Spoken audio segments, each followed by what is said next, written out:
tenir en forme, parce que ça fait très longtemps en fait que j'en avais pas fait, je vais vous parler en fait d'un sujet qui me tient beaucoup à cœur, hein. C'est la planète Terre.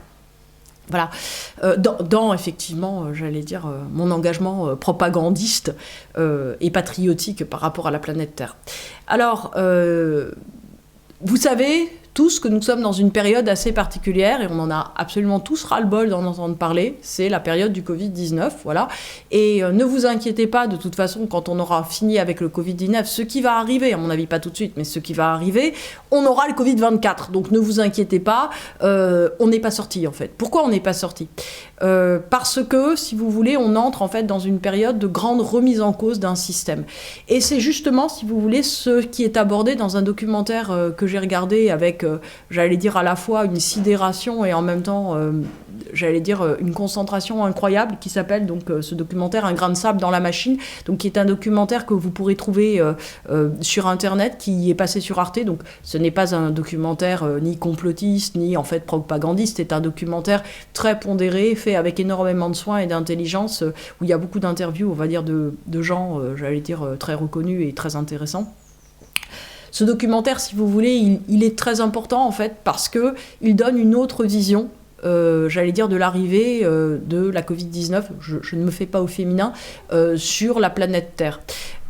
Si vous voulez, en fait, on est dans une machine. Voilà, l'argument, on va dire, de ce documentaire, c'est qu'on est lancé dans une machine qui est lancée à toute vitesse. Cette logique, d'abord, c'est une machine lancée à toute vitesse qui engendre des inégalités sociales énormes. Alors vous allez me dire, mais la barbe, les inégalités sociales, on en a marre. Ben oui. En fait, moi j'ai été récemment en Afrique, je peux vous dire que l'inégalité sociale, c'est quelque chose qui, on va dire, saute à la gueule, carrément, puisque si vous voulez, en fait, on se dit, en réalité, pour les gens d'entre vous, voilà, qui ont voyagé, vous savez bien qu'on est dans un monde où, d'une certaine manière, nous, on est dans un pays extrêmement riche, et en fait, les autres pays, ils ont les miettes de ce qu'on a. Ils n'ont pas d'eau courante, ils ont, on va dire, des coupures d'électricité absolument tout le temps, et on va dire que nous, ce qui est pour nous, on va dire, le minimum normal de vie, même de gens qui n'ont pas beaucoup de sous, en fait, serait effectivement quelque chose de l'ordre de palais, on va dire, dans d'autres parties du monde. Et puis aussi, ça pose un vrai problème. Voilà, moi, j'ai adopté mon petit garçon en Afrique. Et en fait, si vous voulez, quand il demande ce qu'il va manger, il me dit toujours qu'est-ce qu'on va manger aujourd'hui. Parce que pour lui, en fait, il n'a jamais mangé 2 repas par jour, mon fils. Et pourtant, il était dans un orphelinat chrétien qui était tout à fait, j'allais dire, subventionné, on va dire, notamment par la France. Donc tout ça pour vous dire, si vous voulez, qu'un grain de sable dans la machine c'est quoi ? C'est une machine libéralo-capitaliste qui est à fond en fait sur la croissance, parce que la croissance, si vous voulez, c'est, on va dire, la doxa, le principe directeur qui fait que plus on a de richesse, plus on va avoir en fait de potentiel de richesse et plus on va pouvoir partager avec d'autres. Ça, c'est sur le papier. Dans la réalité, si vous voulez, la richesse qui est, j'allais dire, déployée, c'est une richesse qui ne profite qu'à certains et qui crée des excès énormes.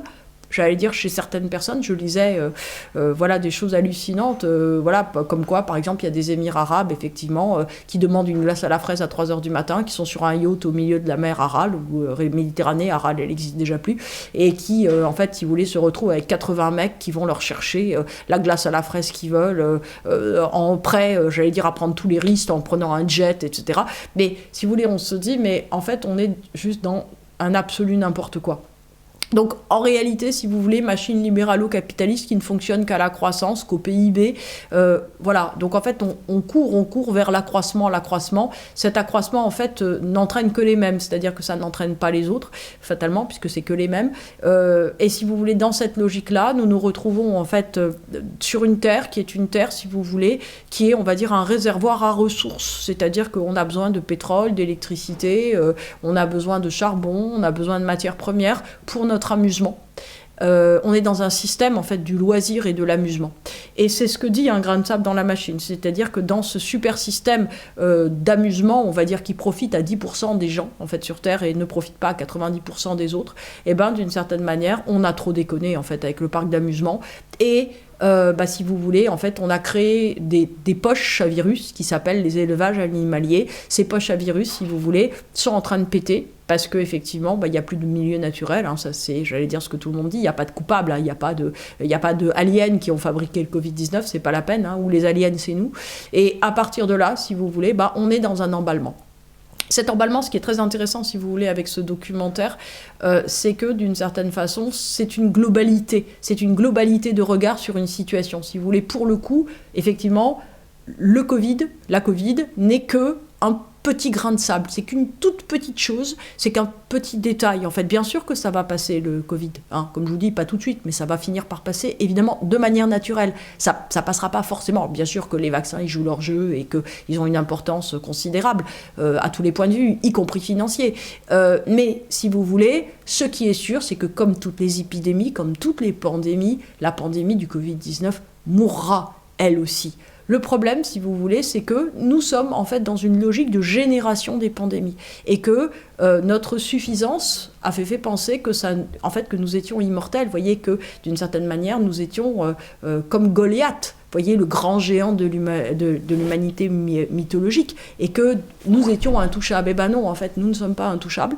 Et donc, un grain de sable dans la machine, si vous voulez, montre que en interviewant beaucoup de gens, qu'en fait, si vous voulez, il y a tout un tas de gens de tous les milieux, que ce soit des militants écologistes, que ce soit des scientifiques, que ce soit des politiques, que ce soit des gens du GIEC, que ce soit effectivement des gens, j'allais dire tout simplement, qui ont été faire un tour en Afrique, en Asie ou en Amérique du Sud, savent qu'il y avait un problème de longue date. Et ce problème de longue date, en fait, il ne peut être transformé que par une prise de conscience collective. Et comme le dit très bien Carola Rackete, vous savez, c'est elle en fait qui a forcé un port quelque part, je crois, en Italie, à faire rentrer un bateau de migrants qui étaient tous en train de crever sur son bateau de ONG.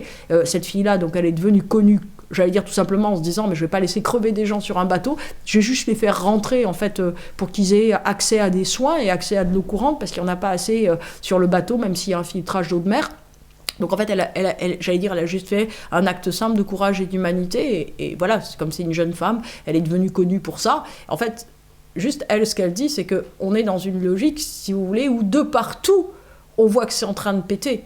Et que, si vous voulez, c'est pas parce que le groupe Ponant-Pinot là, fait des expéditions au pôle Nord pour faire voir la fonte de l'Arctique à des gens fort riches pour 70 000 €, c'est authentique, vous pouvez aller voir sur Reporter, 70 000 € le voyage pour 20 jours à voir fondre l'Arctique, c'est pas pour ça, en fait, qu'on va arriver, on va dire, à inverser le cours des choses. Il y a réellement, si vous voulez, une prise de conscience. Pourquoi ? Parce que, comme le dit Carola Rackete, en fait, on n'a pas 100 ans, on en a 10.